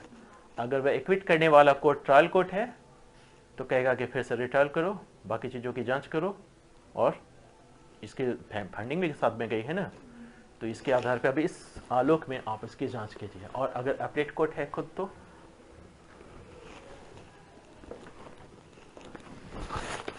तो वैसे स्थिति में कहेगा कि रीअपील करो। रीअपील में जो भी प्रोसीडिंग है फिर से स्टार्ट करो। हाँ, खुद रिविजनल कोर्ट होने की हैसियत से ये इसको कन्विक्शन में नहीं कन्वर्ट करेगा। हाँ, फिर से अपील करने के लिए भेज देगा, फिर से उसको रिट्रायल के लिए कर देगा और अपनी फंडिंग के साथ भेजेगा कि इस आलोक में इस, मान लीजिए कोई एविडेंस इतना इंपॉर्टेंट था, बहुत सब्सटेंटिव एविडेंस था, आपने उस पर गौर नहीं किया और इस फाइंडिंग के आधार पे आप पहुंच गए कि उसको एक्विट कर देना चाहिए, और बाद में वहां हमने देखा, क्योंकि ये भी तो है ना 391 क्या कहता है, एडिशनल एविडेंस लेने का उसको पावर है। अब एडिशनल एविडेंस या तो खुद लेगा या फिर सबऑर्डिनेट से दिलवाता है। तो अगर इसके आधार पर उसको पता चल रहा है कि नहीं उसका एक्विटल का आदेश गलत है, तो देन उसके कंसर्निंग वो उसको रिमांड पे भेज देगा कि इसको वापस रिट्रायल करो और इसको कन्विक्ट करो। खुद कन्विक्ट नहीं करेगा, क्योंकि वो 401 के सबसेक्शन 3 में उसको मना कर रखा है। यहां तक क्लियर है? दूसरी चीज, ये सब के सब अपने सबऑर्डिनेट कोर्ट से क्या करते हैं, रिकॉर्ड मंगवाते हैं रिवीजन पावर का इस्तेमाल करने के लिए। तो सबऑर्डिनेट कोर्ट कौन है?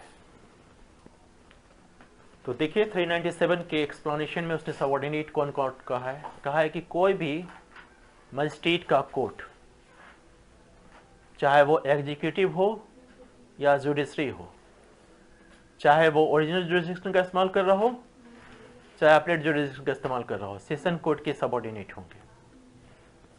क्या वहां कहीं लिखा हुआ है assistant session court, magistrate court? इसलिए हमने कहा कि वो उससे इस कारण से वो सबऑर्डिनेट कोर्ट नहीं है। दूसरी चीज, वहां चीफ मेट्रोपॉलिटन मजिस्ट्रेट का अगर कोर्ट है तो चीफ मेट्रोपॉलिटन मजिस्ट्रेट का कोर्ट किसके इक्विवेलेंट होता है? चीफ जुडिशियल मजिस्ट्रेट के। तो वही मजिस्ट्रेट का कोर्ट है, वो भी सेशन कोर्ट के सबऑर्डिनेट है। ये सब के सब सेशन कोर्ट के सबऑर्डिनेट है। ठीक है। दूसरा, ये पावर क्या है बेल ग्रांट करने की। जब तक कि आप अपील में जाते हैं, तो जब तक आपका रिवीजन चल रहा है, यहाँ हम लोग उसको उस तरीके से पढ़ेंगे कि ये मामला रिवीजन में है, तो जब तक आपका रिवीजन चल रहा है तो वैसी स्थिति में आपको बेल ग्रांट की जा सकती है। लेकिन अगर मृत्युदंड या 10 वर्ष या उससे अधिक के कारावास का दंड मिला हो, तो वैसी स्थिति में बिना पब्लिक प्रोसिक्यूटर को सुने आप बेल ग्रांट नहीं करेंगे। और पब्लिक प्रोसिक्यूटर को यह भी राइट है कि वो आपके इस बेल का अपोज कर सकता है। 389 में प्रोविजन था ना, और एक प्रोविजन और क्या था कि जब मजिस्ट्रेट किस लिए कि आप अपील में जा रहे हैं तो जितना समय आपको चाहिए उतना समय के लिए हम आपको बेल ग्रांट करेंगे। और इसका हमने क्या कहा था, किसके साथ पढ़िएगा, 437A के साथ। वहाँ 6 मंथ समय था और यहाँ जितना समय है, रिजनेबल समय जितना लगे वो हम दे सकते हैं। बट कंडीशन 2 थी। पहली कंडीशन क्या थी, तो व्यक्ति बेल पे है और सजा उसको कितनी हुई है, 3 साल तक। दूसरी, वो बेल पे है और सजा और ऑफेंस कैसा है, बेलेबल है। और उसका एक और जो इंपॉर्टेंट प्रोविजन था वो क्या था कि जितने ड्यूरेशन में ये बेल पे रहा है, जिस वक्त इसको लास्ट में अगर कन्विक्ट किया जाता है फॉर इम्प्रिजमेंट या लाइफ इम्प्रिजमेंट, तो इस पीरियड को कंप्यूट नहीं करेंगे। ठीक है। 390 ये था कि अगर एक्विटल के अगेंस्ट, एक्विटल में है आप, तो हाई कोर्ट के पास ये पावर था कि वो आपको अरेस्ट कर सकता था, आपको जेल भेज सकता था या उस कोर्ट को भेज सकता था जहां मामला चल रहा है। 391 आप समझ रहे हैं, additional evidence, not evidence, additional evidence. Additional evidence कौन लेगा, खुद नहीं लेगा, या फिर सीजीएम को या फिर सबऑर्डिनेट कोर्ट को कहेगा कि एडिशनल एविडेंस लेके भेजिए और हमको भेज देता था। वैसे स्थिति में एक्यूज्ड को या फिर उसके प्लीडर को उस समय जिस वक्त एडिशनल एविडेंस लिया जा रहा है उस वक्त उसको उपस्थित रहने का यहाँ राइट है, जबकि 403 में नहीं है। इसलिए सेकंड एक्सेप्शन यहाँ निकला है। फर्स्ट एक्सेप्शन कहाँ निकला था, जिस वक्त हम उसको डिस्चार्ज के अगेंस्ट में जांच करने की बात कर रहे हैं 398 के प्रोविजन में। और एडिशनल एविडेंस किस तरीके से लिया जाएगा, क्या ट्रायल करके लेंगे, नहीं, इंक्वायरी स्टेज में जैसे लेते हैं उस तरीके से लेंगे एडिशनल एविडेंस। रिट्रायल नहीं चलेगा।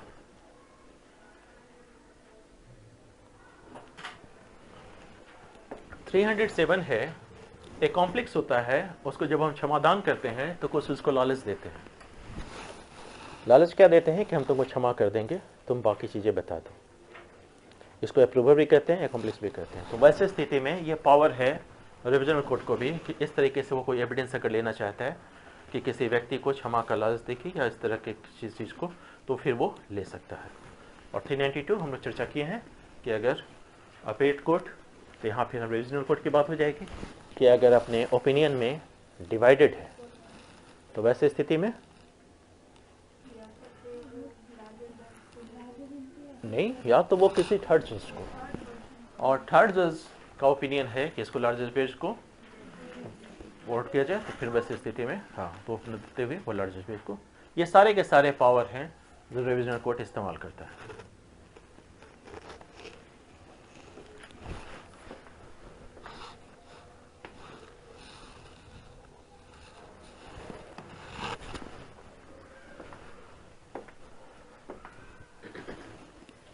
देखिए, जहां अपील का प्रोविजन है,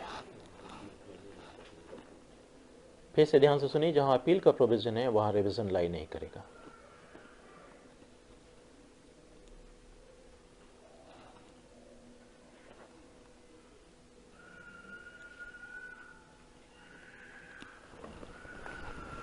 (401) के सब सेक्शन 4 को पढ़िए।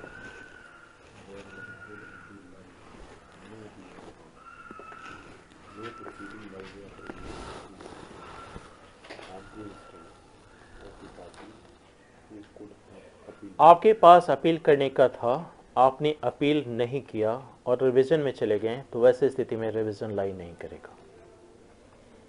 यानी 2 ऑप्शन जब आपके पास हैं, दूसरा ऑप्शन तो होता ही नहीं है, या तो अपील में जाएंगे या रिवीजन में जाएंगे।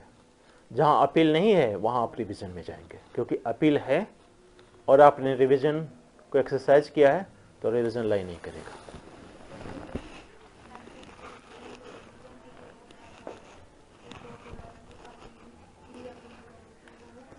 वो तो उसका पावर था, वो तो उसकी पावर है। जिस वक्त आप रिवीजन में चले गए, तब जब आप रिवीजन आपका लाई कर गया तो उसके बाद रिवीजन कोर्ट का ये सब पावर है।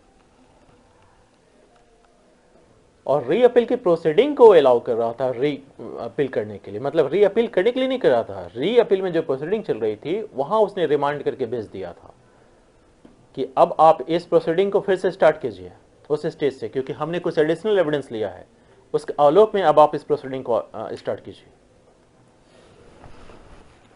ठीक है। एक स्थिति यह हो सकती है कि एप्लेंट या जो भी एप्लीकेशन डाल रहा है उसको कंफ्यूजन है कि उसको अपील का राइट नहीं है, और उसने रिवीजन पिटीशन डाल दिया। वैसे स्थिति में कोर्ट ये तय करेगी कि अगर ये गुड फेथ में हुआ है तो इसके रिवीजन पिटीशन को अपील की तरह ट्रीट करके अपील की तरह निपटाएगी। 401 के सबसेक्शन 5 को देखिए।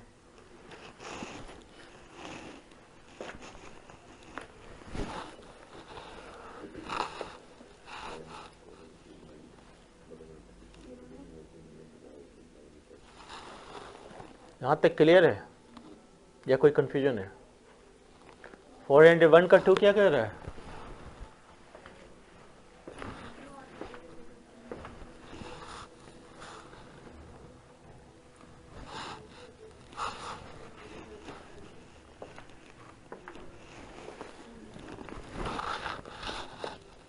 समझाइए हमको।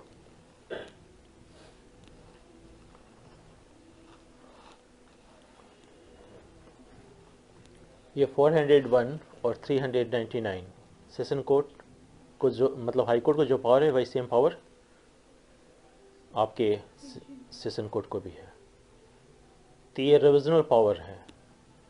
और 401 के सब सेक्शन 2 किस बात की चर्चा कर रहा है?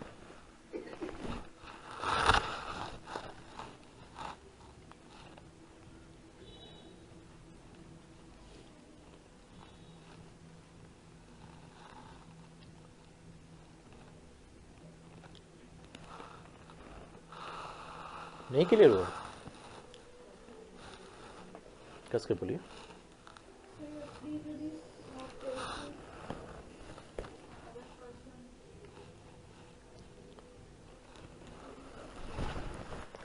पढ़िए उसको।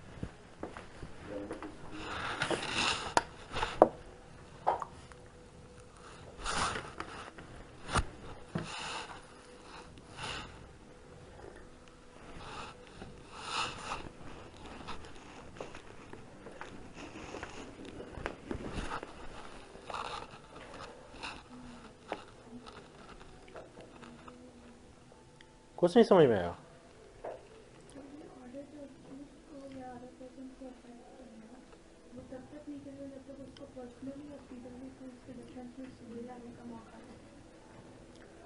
फोर 403 क्या कर रहा है?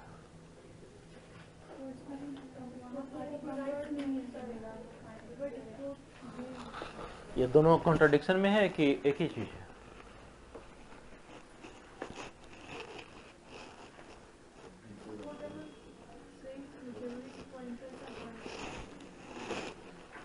इसलिए मैं कहा कि पढ़िए उसको।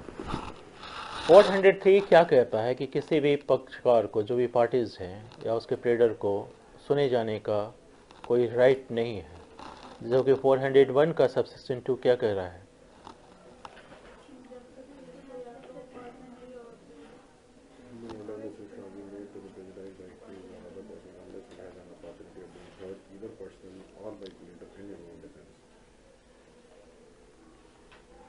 यानी ये थर्ड एक्सेप्शन निकल के आया आपके पास। अभी तक कितने एक्सेप्शन निकले हैं 403 के? ये तीसरा एक्सेप्शन है। सिंपल सी बात है कि हम आपको रिवीजन में जब आप गए हैं, चूंकि अपील में नहीं गए, फिर ध्यान से सुनिएगा, अपील में आप नहीं गए, रिवीजन में गए, तो रिवीजन में किसी पार्टीज को या उसके कंसर्न प्लीडर को सुने जाने का कोई राइट नहीं है। हाँ, कोर्ट अगर परमिट करती है for the sake of natural justice, वैसे स्थिति में वो परमिट कर सकती है, मेक कर सकती है, आप एज ए राइट डिमांड नहीं कर सकते। लेकिन मामला ऐसा है कि एक्यूज्ड पे एडवर्स इफेक्ट पड़ रहा है, तो देन आप उसको सुने बगैर नहीं देंगे कोई फैसला। ये हमने बनाया तो नियम है, कि जनरली हम आपको नहीं अलाउ करेंगे, लेकिन एडवर्स इफेक्ट पड़ रहा है तो ऐसे इसमें एडवर्स इफेक्ट तो हर बार में पड़ रहा है ना, तभी तो हम हर जगह अलाउ कर रहे हैं। उसको डिस्चार्ज हो गया था, आप इसको फिर से भेज रहे हैं, एडवर्स इफेक्ट पड़ रहा है, तो जहां भी एडवर्स इफेक्ट पड़ेगा वहां हम उसको सुनेंगे। जनरल रूल के तहत नहीं अलाउ।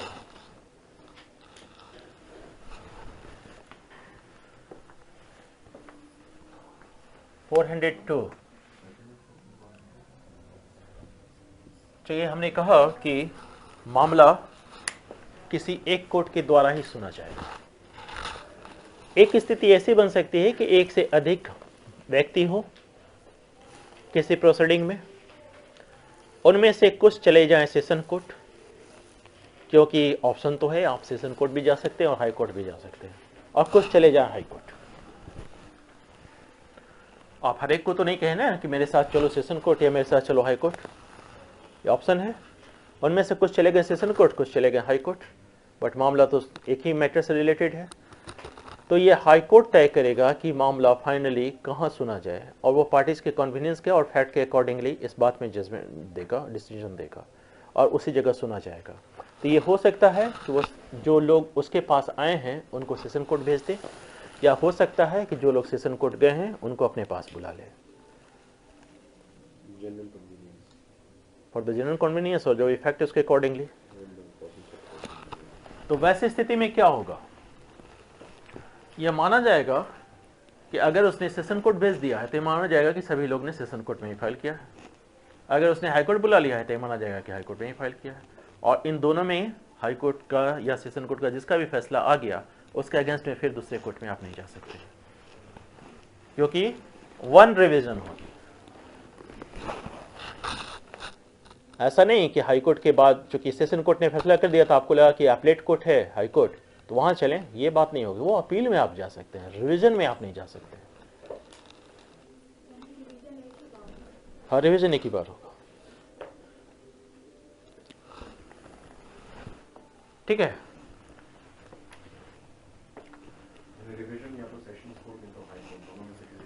हाँ, किसी की जगह होगा, नहीं कर सकते हैं, अपील में जा सकते हैं, लेकिन अपील में आप कब जाएंगे?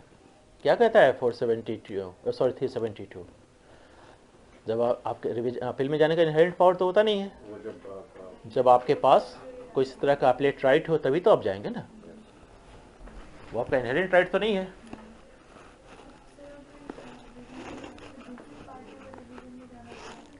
दूसरी पार्टी कौन? हमने जो वो एग्जाम्पल दिया था, हाँ, तो वो जा सकती है। फाइल कोई जिसने किया है उसके ऊपर ये वो बाइंडिंग है कि वो फिर दूसरी जगह नहीं जाएगा। दूसरी पार्टी तो चाहिए जा सकती है क्योंकि वो नहीं गई थी। दूसरी पार्टी मतलब समझ रहे हैं आप लोग, जो अपोजिट पार्टी है, क्योंकि वो थोड़ी फाइल किया था, वो तो अब एक्सरसाइज कर रहे हैं अपने रिवीजन पावर का, और वो चाहे तो उसी कोर्ट में जा सकता है। जरूरत ही हाई कोर्ट ही जाए, क्योंकि उसके पास भी तो ऑप्शन है ना कि किस कोर्ट में जाए। लेकिन चूंकि उसी कोर्ट का जजमेंट है तो वो क्यों जाएगा वहां? नेचुरली वो उससे सोचेगा कि वहां जाए, तो वहां उसके लिए अलाउ है। नहीं, सुपीरियरिटी की बात नहीं आएगी यहाँ, क्योंकि इक्वल पावर है, यहाँ अपील में नहीं जा रहा है। फिर हमेशा इस फर्क को समझिएगा, ये अपीलेट पावर नहीं है, ये रिवीजन की बात हम कर रहे हैं। अपील में सभी चीजों पर सुनवाई होगी, यहाँ हमने इसका जुरिडिक्शन तय कर रखा है।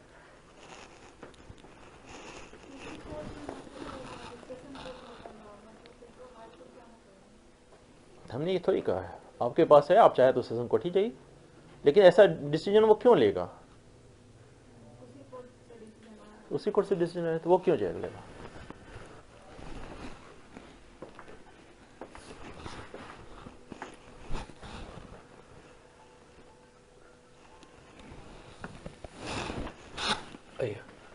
नेक्स्ट है आपका 403 हो ही गया। 404 वो कहता है मेट्रोपॉलिटन मजिस्ट्रेट के जो जजमेंट हैं या ऑर्डर हैं उसके अगेंस्ट में जब आप रिवीजन में जाते हैं तो मेट्रोपॉलिटन मजिस्ट्रेट को अपने जजमेंट और ऑर्डर का कारण लिखना होता है, और तब अगर आप उसको ओवर रूल करना चाहते हैं या उसको आप उलटना चाहते हैं, वैसी स्थिति में आप उसके उस जजमेंट के रीजन को जरूर पढ़ेंगे, उसके बाद ही कोई फैसला करेंगे।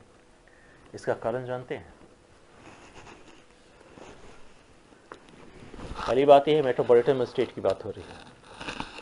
मेट्रोपॉलिटन ऐसे मामलों में जिनकी अपील नहीं होती है, उस मामलों में वो अपने ऑर्डर का कारण नहीं लिखते हैं। फिर से सुनिए, मेट्रोपॉलिटन मजिस्ट्रेट उन मामलों में जिसकी अपील नहीं होती है उसमें अपने ऑर्डर का कारण नहीं लिखते हैं। तो अपील नहीं होगी तो रिवीजन लाइक करेगा, और उन्होंने चूंकि इसकी अपील नहीं होती है तो कारण नहीं लिखते हैं।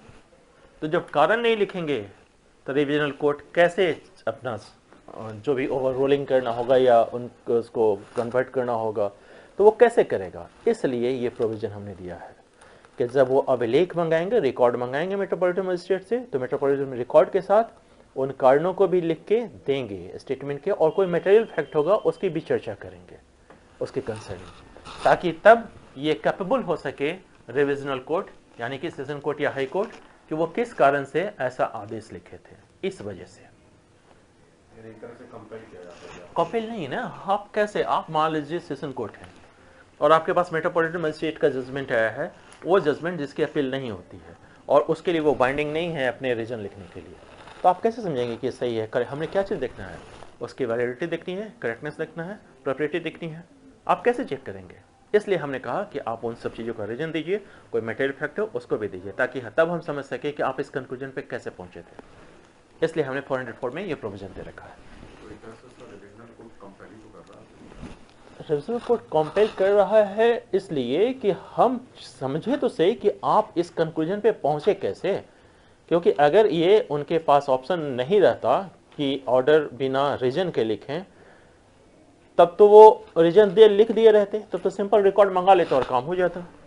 लेकिन उन मामलों में, फिर से याद रखिएगा, उन मामलों में जिनकी अपील नहीं होती है, सिर्फ उन मामलों में उनको रीजन लिखना जरूरी नहीं है। और जब अपील ही नहीं होगी तो निश्चित रूप से रिविजन होगा, वही बचता है। ठीक है, लास्ट इसका है 405। जब ये सारी चीजें हो गई तो रिविजनल कोर्ट क्या करेगा? 388 की प्रक्रिया अपनाएगा। 388 में प्रक्रिया क्या थी? हाई कोर्ट अपने जजमेंट को सर्टिफाइड करके भेजता था सबऑर्डिनेट कोर्ट को। क्या वो डायरेक्ट भेजता था? नहीं। अगर सीजीएम का नहीं है, किसी और कोर्ट का है, तो सीजीएम के माध्यम से, और एग्जीक्यूटिव मजिस्ट्रेट का है तो डीएम के माध्यम से। तो यहां भी वही प्रक्रिया अपनाई जाएगी, क्योंकि किसी के भी कोर्ट की ना बात होगी, चाहे एग्जीक्यूटिव मजिस्ट्रेट का कोर्ट हो, क्योंकि हम लोगों ने क्या देखा है सबऑर्डिनेट कोर्ट के डेफिनेशन 397 के एक्सप्लेनेशन में, एग्जीक्यूटिव हो या जुडिशरी हो, तो वहां भी यही बात होगी, डीएम का कोर्ट हो या सबऑर्डिनेट कोर्ट का हो। वैसी स्थिति में ये क्या करेगा? अपने जजमेंट को सर्टिफाइड करके भेजेगा, किसके मार्फत? या तो सीजीएम के माध्यम से या डीएम के माध्यम से। और वहां जब ये आ जाएगा तो उसके बाद मामले का निपटारा आगे जिस तरीके से होगा तो उसके अंतर्गत वो फिर उसके या तो उसके रिकॉर्ड में अमेंड करना है तो वो भी करेगा और उसके अकॉर्डिंगली मामला निपटाया जाएगा। ये है आपका रिविजन। हाँ हाँ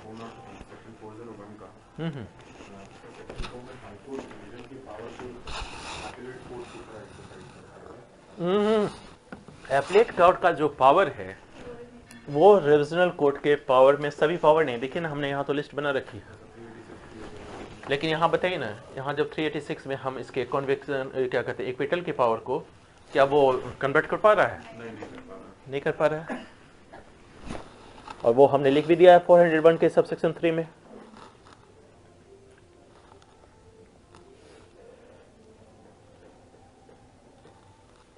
इसलिए हमने कहा था कि लिमिटेड पावर है इसका, और उन मामलों में जिसमें अपील नहीं होगी, क्योंकि 401 के सबसेक्शन 4 को में क्या लिखा हुआ है, जहां अपील लाई करती है और उसने अपील नहीं की है तो वहां रिवीजन नहीं होगा। ये एब्सोल्यूट कोर्ट की तरह एक्ट करेगा पर लिमिटेड पावर के साथ। लिमिटेड पावर से एक लिमिटेशन वही हमने डाल रखा है। थर्ड एक्सेप्शन जो है 401 का सबसेक्शन 2 थर्ड एक्सेप्शन। बाकी चीज़ें उसी तरीके से हैं। दूसरी चीज़, अब अगर आपके पास अपील में जाने का राइट है, आप क्यों रिवीजन में जाइएगा? लेकिन अपील का राइट तो इनहेरेंट पावर है, और यहाँ तो आप कब जाएंगे?